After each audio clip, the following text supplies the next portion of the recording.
Hello and good morning दोस्तों। Current energy update लेके आई हूँ। मेरा नाम सरिता है और आज मैं अपने घर पे नहीं हूँ, बाहर हूँ, बट यहीं से मैं आप लोगों को एनर्जी अपडेट दे रही हूँ और बहुत सारी चीज़ें मुझे पिक हो रही है।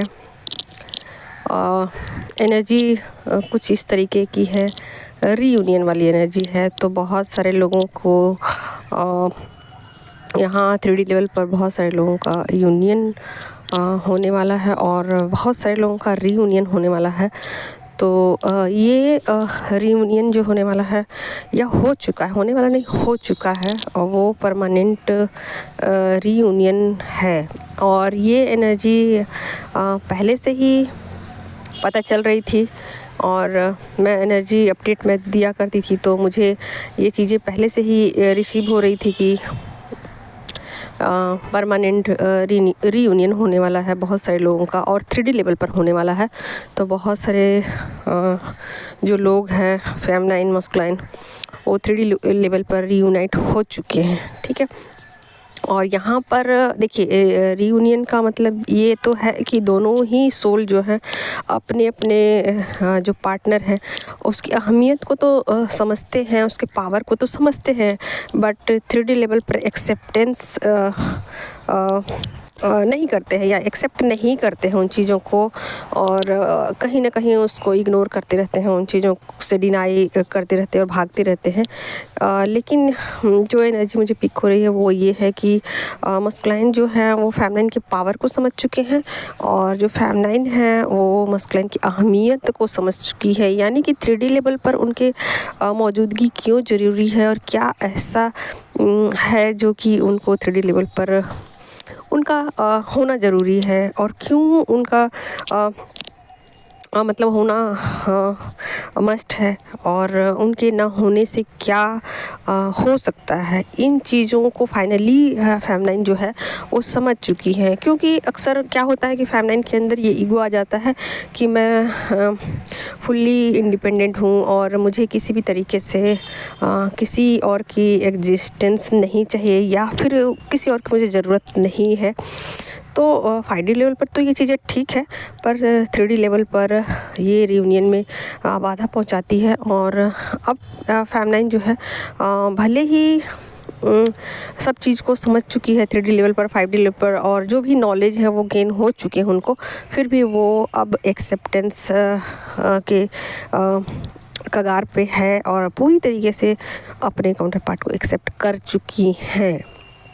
और 5D लेवल पर तो पहले ही कर चुकी थी, 3D लेवल पर भी कर लिया है। और यहाँ बहुत सारे मस्कुलाइन जो हैं वो अपने फेमिनाइन के पावर को तो पहले से उनको पता था, लेकिन उन चीज़ों से वो भागते जा रहे थे और कहीं ना कहीं उनकी जो एनर्जी है या उनका जो पावर है उसका वो मिसयूज़ भी कर रहे थे। लेकिन अब उनको पता चल चुका है कि उनकी जो फेमिनाइन का पावर है वो मिसयूज़ करने के लिए नहीं है, उन शक्तियों का सही जगह पर इस्तेमाल करना ज़रूरी है और कहाँ ज़रूरत है ये भी उनको बहुत सारी रियलिटी का पता चल चुका है। तो जो लोग अभी न्यू होंगे ट्विन फ्लेम जर्नी में, उनका यूनियन भी हुआ है बहुत सारे लोगों का 3D लेवल पर, ठीक है। तो उनकी जर्नी स्टार्टिंग है और स्टार्ट हो चुकी है और कुछ जो मस्कुलाइन हैं वो रन भी कर चुके हैं। एक्चुअल में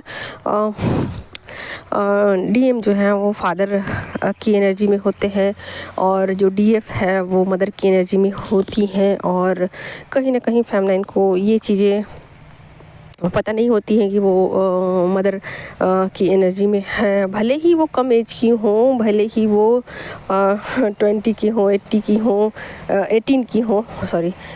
तो उनको उनके अंदर जो है वो एक मदर की एनर्जी होती है, वो बहुत ज़्यादा काइंड होती है।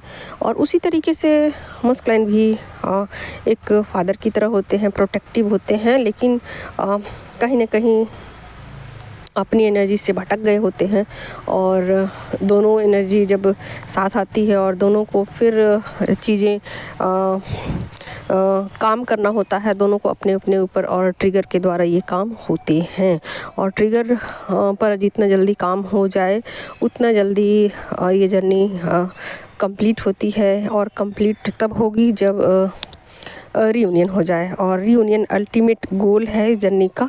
हाँ, ये ज़रूरी नहीं है कि हाँ 3D लेवल पर हो, लेकिन ज़्यादातर चांसेस इसके 3D लेवल पर रियूनियन होना भी है, तय है।